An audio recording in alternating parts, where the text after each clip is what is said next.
Hello dear friends, welcome back to my YouTube channel let's well study में आपका स्वागत है। आई होप आप सभी अच्छे होंगे। जैसा कि आप जानते हैं कि मैंने बाल विकास की क्लास स्टार्ट कर दी है, तो वो आप मेरे चैनल पर जाकर देख सकते हैं। मैंने बाल विकास क्लास स्टार्ट की और उसका सिलेबस भी स्टार्ट किया, वो आप मेरे चैनल पर जाकर देख सकते हैं। अब मैं नेक्स्ट हिंदी की क्लास स्टार्ट कर रही हूँ, तो मैं हिंदी का जो भी सिलेबस है, जितना भी सिलेबस है, वो मैं आपको पूरा कंप्लीट कराऊंगी और आपका सीटेट की अच्छे से तैयारी करवाऊंगी। तो आप अच्छे से मन लगा के पढ़िए और सीटेट का एग्ज़ाम क्रैक करिए। तो मैंने देखिए आपको हिंदी में बताया था कि जैसे हिंदी में आपके 15 क्वेश्चंस आते हैं गद्यांश पद्यांश से, और 15 क्वेश्चन जो आपके आएंगे वो हिंदी शिक्षण से।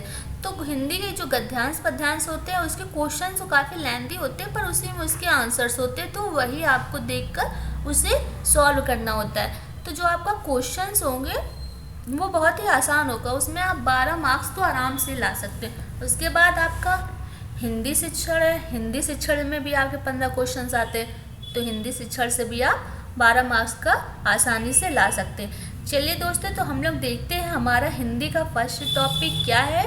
हमारा हिंदी में फर्स्ट टॉपिक है भाषा, जिसको हम लैंग्वेज के नाम से जानते हैं।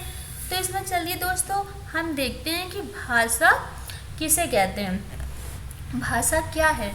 भाषा के द्वारा हम अपनी बात को दूसरों तक पहुंचाते हैं, अर्थात हम कह सकते हैं कि भाषा वह माध्यम है जिसके द्वारा हम अपने भावों और विचारों को दूसरों तक पहुंचाते हैं और दूसरों के भाव विचारों को सुनते हैं और समझते हैं, उसे भाषा कहते हैं। सिंपल लैंग्वेज में आप ये समझ सकते हैं कि भाषा वह माध्यम है जब दो लोग आपस में बात करते होते हैं तो अपने भाव और विचारों को दूसरों तक पहुंचाते हैं और दूसरों के भाव विचारों को सुनते हैं और समझते हैं। तो वो किसके माध्यम से सुनते हैं? भाषा के माध्यम से। तो भाषा एक मीडिएटर है जिसके द्वारा लोग आपस में अपने भाव विचारों को एक दूसरे तक पहुंचाते हैं, तो वो भाषा के माध्यम से पहुंचाते हैं, तो उसे हम भाषा कहते हैं। तो चलिए एक बार फिर से देख लेते हैं भाषा किसे कहते हैं। भाषा वह माध्यम है जिसके द्वारा हम अपने भावों विचारों को दूसरों तक पहुंचाते हैं तथा दूसरों के भाव विचारों को सुनते हैं और समझते हैं, उसे हम भाषा कहते हैं। आई होप आपको इतना समझ में आ गया हो कि भाषा किसे कहते हैं। देखिए भाषा टॉपिक से आपके पेपर में 2 से 3 मार्क्स के क्वेश्चंस आते हैं। 2 से 3 मार्क्स के क्वेश्चंस आपका भाषा से आता है, तो आप भाषा टॉपिक काफ़ी अच्छे से पढ़ेंगे ताकि आप उसको एग्ज़ाम में कर सकें। तो पहला देखिए आपका भाषा हो गया। अब सेकंड देखिए आपका क्या है, भाषा शिक्षण। भाषा शिक्षण का मतलब है कि भाषा सीखना। तो भाषा हम लोग कैसे सीखते? भाषा शिक्षण से तात्पर्य भाषा का ज्ञान कराने से है कि बच्चों को पढ़ना लिखना किस प्रकार से सिखाया जाए, बच्चों को पढ़ना लिखना किस भाषा में सिखाया जाए। जैसे जब बच्चा छोटा होता है तो हम उसे, जब वो स्कूल जाता है तो उसे टीचर्स जो पढ़ना लिखना सिखाती है वो जिस भाषा में सिखाएंगे टीचर्स उसको पढ़ना लिखना, वो उसी भाषा में सीखेगा। तो वो उसकी पहली भाषा होती है।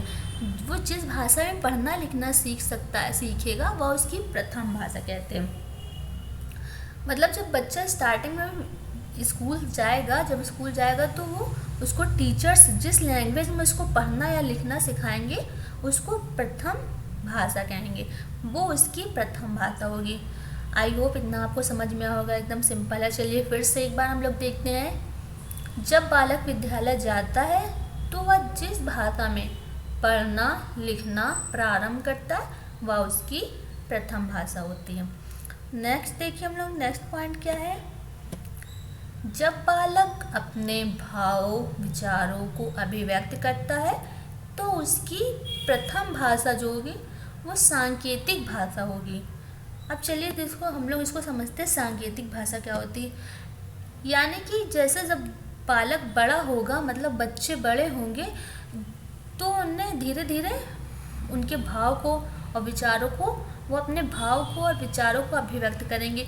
जब बच्चा छोटा होगा तो वो धीरे धीरे बोलना स्टार्ट करेगा। जब वो जिस भाषा में बोलना स्टार्ट करेगा, मतलब वो डायरेक्ट बोलना तो स्टार्ट नहीं करेगा, वो किसी को देख कर या सुन कर या समझ कर बोलना स्टार्ट करेगा, तो वो उस इशारों से स्टार्ट करेगा। तो जो उसकी प्रथम भाषा होगी वो सांकेतिक भाषा होगी, मतलब वो इशारों के द्वारा से ही स्टार्ट करेगा। तो उसकी प्रथम भाषा होगी, वो भाषा उसकी सांकेतिक भाषा होगी। मतलब जब बालक अपने भाव विचारों को अभिव्यक्त करेगा तो वो जिस भाषा में करेगा वह उसकी प्रथम भाषा होगी, और प्रथम भाषा ही उसकी सांकेतिक भाषा होती है, क्योंकि वो डायरेक्ट बोलना नहीं सीख पाता है, पहले वो इशारों के द्वारा ही बोलना सीखेगा। तो वो इशारों के द्वारा ही बोलता है, तो वो उसकी प्रथम भाषा होगी। आई होप आपको इतना समझ में आ गया होगा। अगर आपको वीडियो अच्छी लग रही हो तो हमारे चैनल को लाइक करिए और चैनल पर बने रहिए, और चैनल को हमारे सब्सक्राइब करिए, ताकि हम आपको सी-टेट से रिलेटेड वीडियोस, आपको सी-टेट एग्ज़ाम से रिलेटेड वीडियोस मिल सके और आप उसे अच्छे से तैयारी कर सकें। तो चलिए हम लोग देखते हैं नेक्स्ट टॉपिक हमारा क्या है।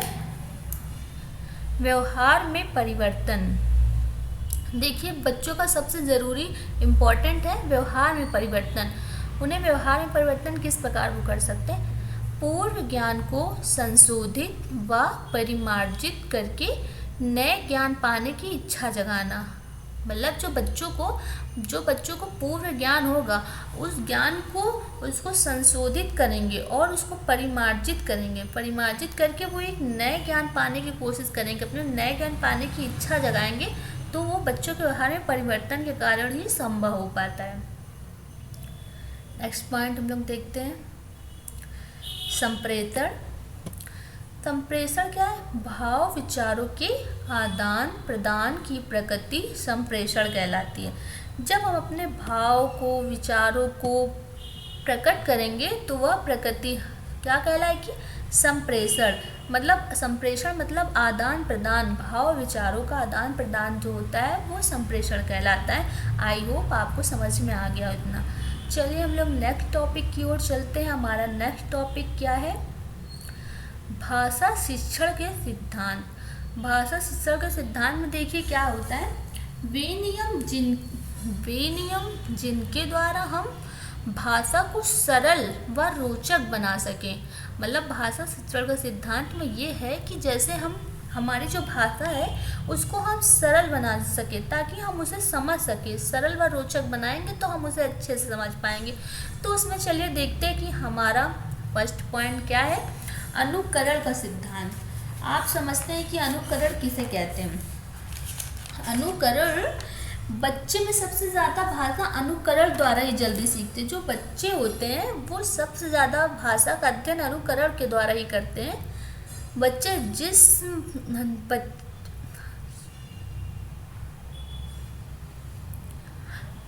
जिस तरह अपने टीचर को बोलते देखेंगे उसी भाषा को सीखेंगे, और जैसे वो सीखेंगे उसी को बोलने का प्रयास करेंगे, तो वो अनुकरण कहलाता है। जिस भाषा में सीखेंगे दूसरों को देखकर वो अनुकरण के द्वारा ही सीखेंगे। तो बच्चे सबसे ज़्यादा भाषा अनुकरण के द्वारा जल्दी सीखते हैं, तो हम लोग उसे अनुकरण का सिद्धांत कहते हैं।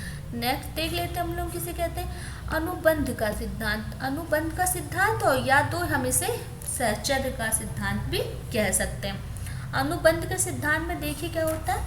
अनुबंध का सिद्धांत है किसी चीज के संपर्क में आके ज्ञान प्राप्त करना।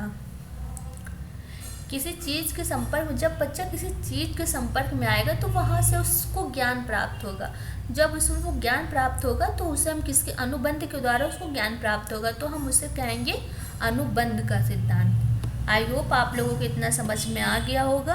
आप हमारे वीडियो पे ऐसे ही बने रहिए और आपको हम सारा सब कुछ कंप्लीट कराएंगे, सब कुछ क्लियर कराएंगे। अगर आपको कोई डाउट हो तो आप मुझे कमेंट करके पूछ सकते हैं। मैं आपको सी-टेट एग्ज़ाम से रिलेटेड सारी तैयारी कराऊंगी, सारा सिलेबस कंप्लीट कराऊंगी। थर्ड पॉइंट देख लेते हैं आपका क्या है, रुचि का सिद्धांत। रुचि का सिद्धांत क्या है? मतलब शिक्षा का चुनाव जो है वो बच्चों की रुचि के अनुसार होता है। मतलब बच्चों को शिक्षा का चुनाव उनकी रुचि के अनुसार ही करना चाहिए। शिक्षा का चुनाव बच्चों की रुचि या उनकी आवश्यकता के अनुसार ही किया जाना चाहिए। फोर्थ पॉइंट देखते हैं क्या है। फोर्थ पॉइंट है आपका चयन का सिद्धांत। 4th पॉइंट है आपका चयन का सिद्धांत। तो देखिए हम लोग चयन के सिद्धांत में क्या आता है, अगर बच्चे को हम कुछ पढ़ा रहे हैं, मान लीजिए टीचर बच्चे को कुछ पढ़ा रहा है, तो वह सब कुछ परफेक्ट नहीं सीख सकता है, वो किसी एक सब्जेक्ट में सेलेक्टेड होगा, मतलब उसे कुछ एक चीज़ ज़्यादा अच्छी लगेगी तो वो उसी का चयन करेगा। तो इसलिए बच्चों को जो भी पढ़ा रहे हैं वो सब कुछ एक साथ नहीं सीख पाएगा। कहने का मतलब है कि वो एक साथ परफेक्ट नहीं हो पाएगा सारी चीज़ों में, तो इसलिए वो चयन के अनुसार ही सीखता है। उसे जो चीज़ ज़्यादा इंटरेस्ट लगती है वो चीज़ वो ज़्यादा अच्छे से सीख सकता है, तो उसे हम क्या कहेंगे, उसे हम चयन का सिद्धांत कहेंगे। नेक्स्ट पॉइंट चलिए आपका देखते हैं क्या है, बाल केंद्रिता का सिद्धांत। बाल केंद्रिता का सिद्धांत किसे कहते हैं, मतलब बच्चों के पढ़ाने के लिए जो टीचर्स जो सामग्री तैयार करते हैं, जो पाठ्यक्रम तैयार करते हैं, यानी कहने का मतलब है कि जो पाठचर्या तैयार करते हैं, वो बच्चों के उन सभी बाल केंद्रिता को देखकर ही रखना चाहिए कि बच्चे उसमें बाल केंद्रित हो, मतलब बच्चों के अनुसार ही सब कुछ करना चाहिए, तो उससे बच्चे जल्दी सीख सकते हैं।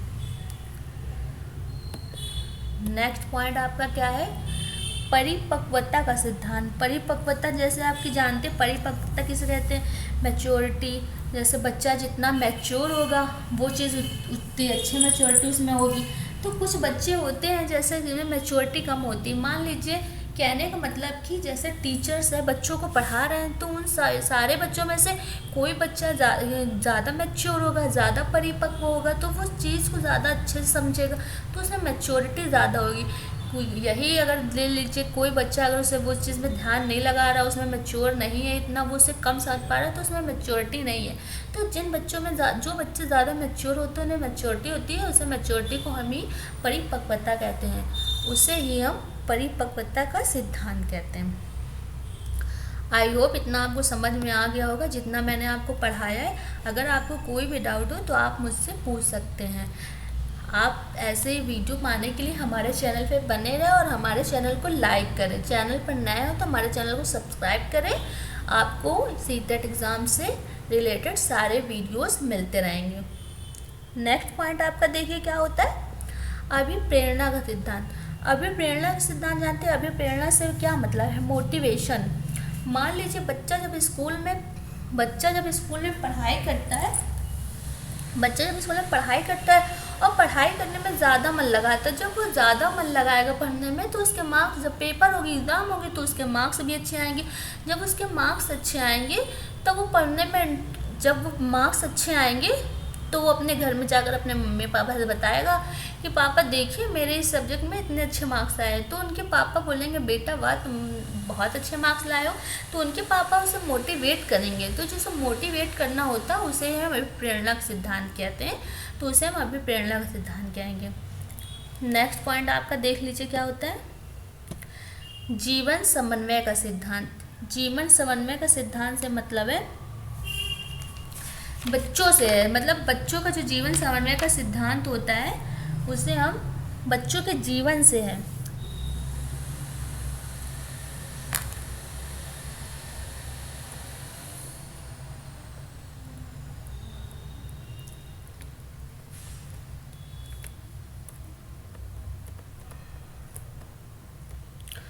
जीवन समन्वय का सिद्धांत बच्चों के व्यवहारिक जीवन से है, अर्थात हम कह सकते हैं कि बच्चों के व्यवहारिक जीवन से संबंधित होता है। जीवन समन्वय का सिद्धांत बच्चों के जो है व्यवहारिक जीवन से संबंधित होता है।